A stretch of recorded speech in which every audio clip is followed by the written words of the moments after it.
Sud Radio Parlons Vrai chez Bourdin, 10h30, 12h30, Jean-Jacques Bourdin. On parlait du permis de conduire, du permis à points, avec Éric de Caumont, qui est avocat en droit routier, président de l'Association des avocats de l'automobile. Bonjour Éric de Caumont. Bonjour. Merci d'être avec nous. Alors, vote à l'Assemblée nationale pour mieux informer les candidats au permis de conduire, avec sur Internet, si j'ai bien compris, une nouvelle plateforme numérique. Ouais. Hein, c'est bien cela, Éric de Caumont. J'ai entendu voté à l'Assemblée. Oui, tout à fait. J'ai entendu parler de ça aussi. Par contre, ce dont j'ai pas entendu parler, c'est d'un vote de budget permettant d'accroître le nombre d'inspecteurs du permis de conduire. Oui. Vous voyez, et ça, j'ai un petit peu l'impression que c'est quand même la pierre angulaire du problème des délais et de la difficulté à passer le permis. Il y a deux problèmes en fait pour le permis de conduire. Il y a le prix et le délai. Oui.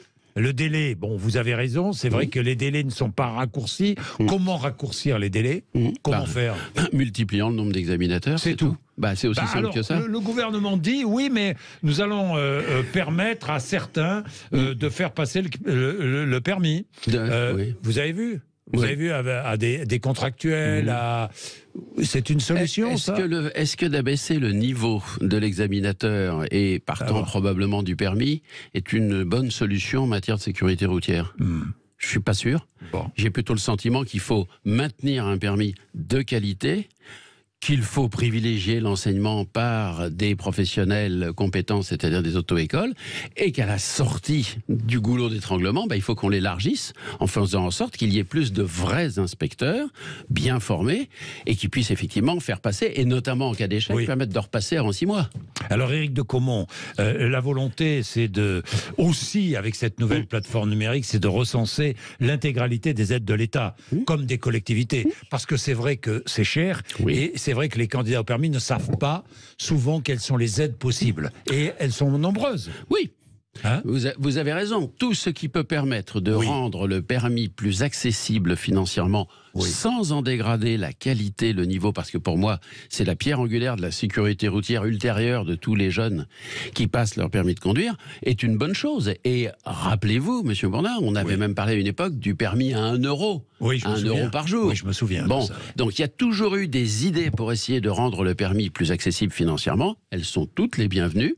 Mais surtout pas au détriment de la qualité de la formation. Je vais vous donner un exemple qui est très parlant.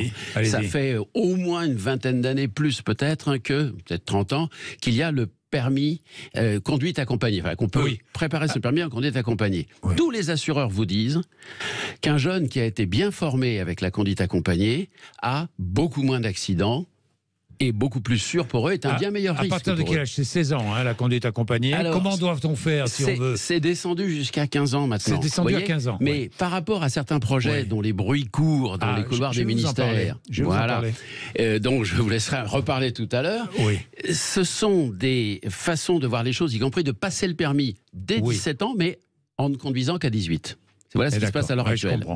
Mais ça veut dire que de 15 à 18, pour dire, vous êtes sous l'autorité pédagogique d'un formateur, un moniteur d'auto-école, et d'un accompagnateur qui n'est pas n'importe qui, c'est quelqu'un proche probablement, qui a déjà 5 ans de permis derrière lui, et qui peut vous servir de tuteur. Et ça marche hyper bien. Ça marche hyper bien, c'est un permis probatoire. Oui. C'est l'idée... Alors le permis probatoire, c'est ce que vous obtenez quand vous avez passé votre permis, parce que à l'heure actuelle, c'est une des conséquences du permis à points.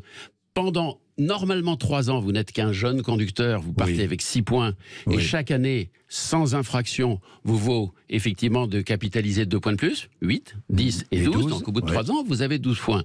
Sauf que justement, avec la conduite accompagnée, et maintenant, une autre idée intéressante, les stages post-permis, de formation post-permis. Vous pouvez réduire, on va prendre l'exemple d'un jeune qui a fait la conduite accompagnée, au jour d'aujourd'hui, s'il fait en plus un stage post-permis, il a ses 12 points en 18 mois. Après son permis. D'accord, ça va beaucoup plus vite. Et oui, mais il est beaucoup plus sûr. Alors, donc tout le monde est gagnant. Il y a des idées. Conduire avant l'obtention du permis, une sorte de permis, je parlais de permis probatoire. C'est une idée qui est engagée, qui est dans la réflexion du gouvernement, sur le modèle belge. Alors, le modèle belge, allez-y. Oui, Félix une Mathieu. sorte d'attestation délivrée par l'auto-école à l'issue d'un test, une sorte de permis provisoire, peut-être avec 3 points au départ. En attendant, le vrai permis, il serait réservé aux élèves ayant suivi au moins 30 heures de formation en auto-école et qui auraient montré une maîtrise suffisante des règles de sécurité. En attendant le vrai permis, ceux qui ont besoin de la voiture pour aller au travail seraient autorisés à conduire seulement en semaine et 2 jours. C'est une réflexion qui devra encore être discutée et approfondie avant de décider de son éventuelle mise en œuvre, déclarait le ministre de l'Intérieur Gérald Darmanin il y a quelques mois dans un entretien au journal Le Progrès.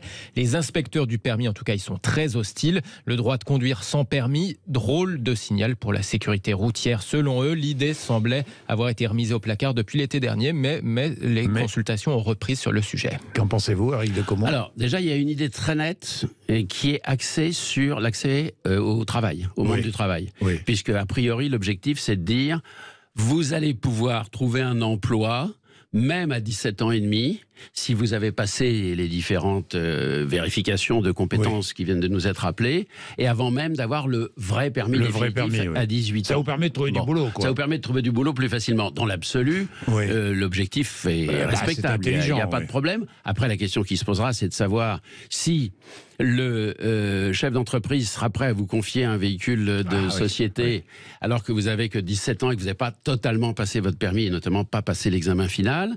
Est-ce que penseront les assurances de cela? Mais sur l'objectif, je dirais qu'il est noble. Il est noble et il est respectable. Maintenant, encore une fois, ce qu'on nous dit, c'est ce qui se passe avec le permis conduite accompagnée, c'est-à-dire qu'on vous laisse pas conduire avant que vous ayez fait au moins 20 heures dans une auto-école.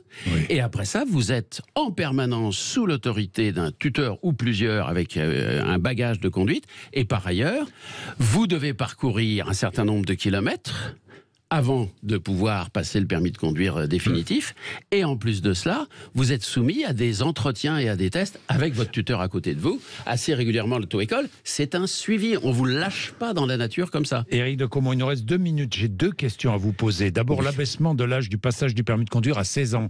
Là aussi, la réflexion est engagée. Écoutez, vous êtes favorable ou pas, vous? Moi, je ne suis pas contre. Pour moi, la problématique, c'est pas l'âge. C'est la compétence. C'est la formation et le niveau de compétence. Donc 18 ans ou 16 ans, peu importe.